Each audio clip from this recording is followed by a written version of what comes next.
Radford studies have shown ethnic diversity in the population of the United States has rapidly increased in the past 4 decades.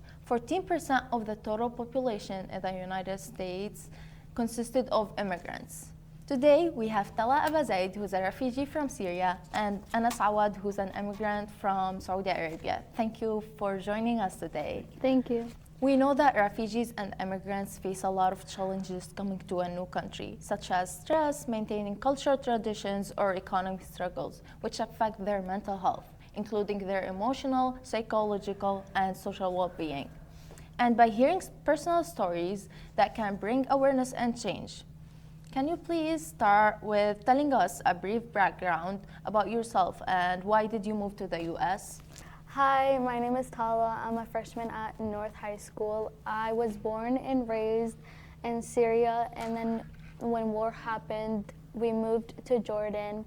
And then 3 years later, in 2016, we moved to the U.S. for a better life and education for me and my family. Thank you. What about you, Anas?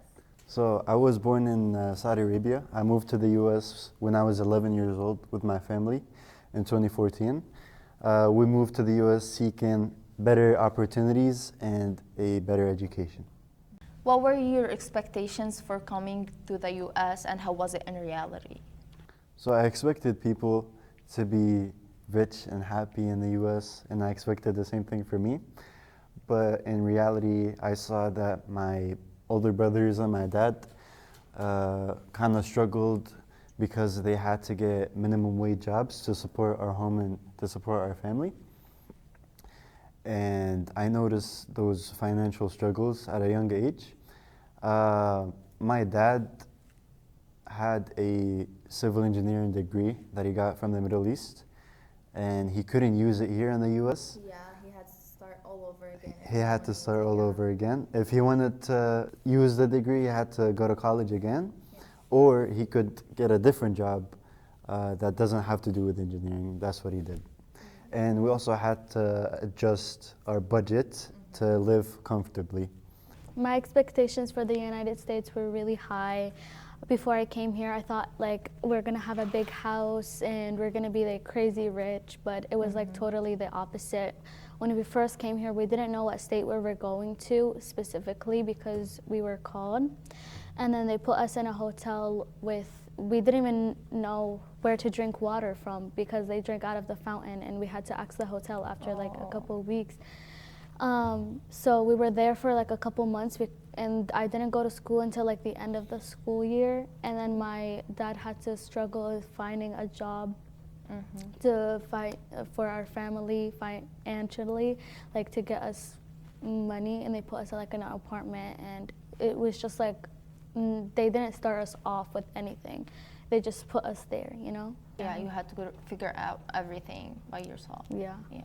Can you tell us if you faced any racial discriminations in the U.S. and how that affects your mental health? So when I first came to the United States, I actually didn't know anything. I felt very different than everybody else because of my beliefs and my religion. And because I was only like in 3rd grade, people like the kids would talk about me and because of my beliefs, and I felt very upset. So I went home and I told my mom, but my mom couldn't do anything either about it because she didn't know English either. So my teacher found out that was happening, and then the next day she surprised the class, or especially me, like with a presentation about the war in Syria and how it is. And I felt very warm-hearted. Everybody started hugging me and it just felt very welcoming. I loved it. I honestly didn't face any racial discrimination or racism when I came to the U.S. Many people that I met actually thought it was cool that I knew multiple languages and came from a different background. Do you think that have to do with you being a girl and you being a man? Like you didn't face any and she faced a lot? It depends, but it definitely is, and especially if you're a girl with a hijab on, it's more. And I know that you used to live in another state. Can you tell us about the differences between these two states and how was it for you? So in South Carolina, even though there was colored people, it felt very segregated. Like it was very different. Like I told you about the situation earlier that happened. I just felt more, I got more hated and when I used to live in South Carolina. Then when I moved here 2 years later after living in South Carolina, I stopped talking in elementary school because I felt like if I talked, I would get discriminated against. So in 7th grade, it was online, so I couldn't see anybody. But then a year later, after I decided to wear the hijab for 8th grade, people from elementary school So you didn't wear the hijab before coming to this state, right? No, I didn't wear the hijab before coming to the States. Then why they were like discriminating you? They were discriminating me because of my language and just my religion. But here in 8th grade, I've never experienced this type of like discrimination. Like I felt like I was just a human like everybody else, but like because I have something on my head, it felt like, oh, I'm immediately different than everybody else. They would like say mean jokes and sometimes like, okay, let it slide, but like it gets to a point where like, no. And even some people that you're not even close with.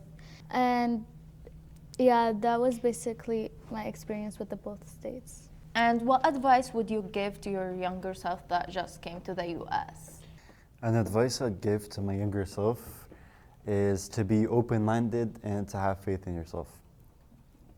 For me, the advice I would give for my younger self, you don't have to be somebody else to fit in or to be yourself. And don't set your expectations too high because you might be disappointed, but it would work out eventually.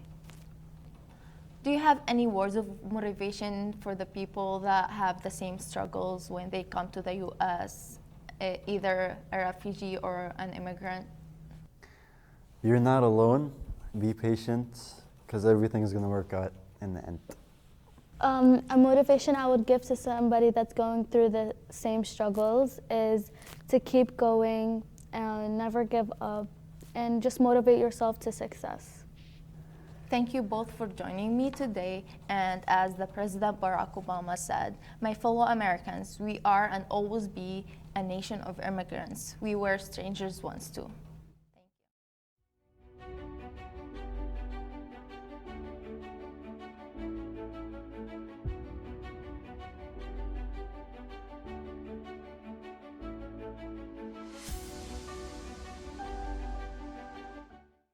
Immigrants' parents are the original dreamers. They left their families and all they ever knew for their children. Immigrants' parents have already done the hard part. It is up to us to continue to pave the way for the next generations to come. Today, we have Cheyenne, who's an immigrant from India. Thank you for joining us today. Can we please start with a brief background about you and why did you move to the US? Yeah, I come 5 years ago, and me and my family, I came here. Why did you come here? My family went to come USA. Yeah, and good job, good weather, and good money. For children too, you Yeah, have to. for children and good education. Yeah. What were your expectations for the US and how was it in reality? Yeah, America is a dream country. More people rich and more people no rich. You thought everyone would be rich, but when you come here, you didn't see that, right? Yeah. How was it for you to get a job in the US? Yeah, I came here before 3 months. I was 3 months, no job. Oh, you didn't have a job for No 3 job. months. After I find job, 3-4 job. After that, I stable. Oh, okay. So you find 3-4 jobs to get. After I stable. Did you had any degrees in India or no? Yeah, no. I have degree, but no user degree. They didn't accept a degree No, here. yeah. What degree you had? I have a bachelor degree. How hard was it for you to adapt living in the US? Yeah, here different culture and language problem. Different language for you. Different language and my language is not same. Yeah. too Completely much, different. Yeah, completely different. And I find job problem. Yeah, you didn't find that easily. Yeah, but no easy job here. Did you have any relatives when you come here or no? Yeah. Yeah? My relative here. They helped you with No finding help. house? No No help? help, yeah. You did everything by yourself? Yeah, everything I sell. I find job, house, I sell. Did you face any racial discrimination since you came to the US? Yeah. What kind of discrimination? I don't know English, so my language problem. So you Indian? Mm. Yeah, no job. Oh, they didn't hire you on a job because of your English language? Yeah, English language problem. Yeah. Yeah, and because you're Indian too?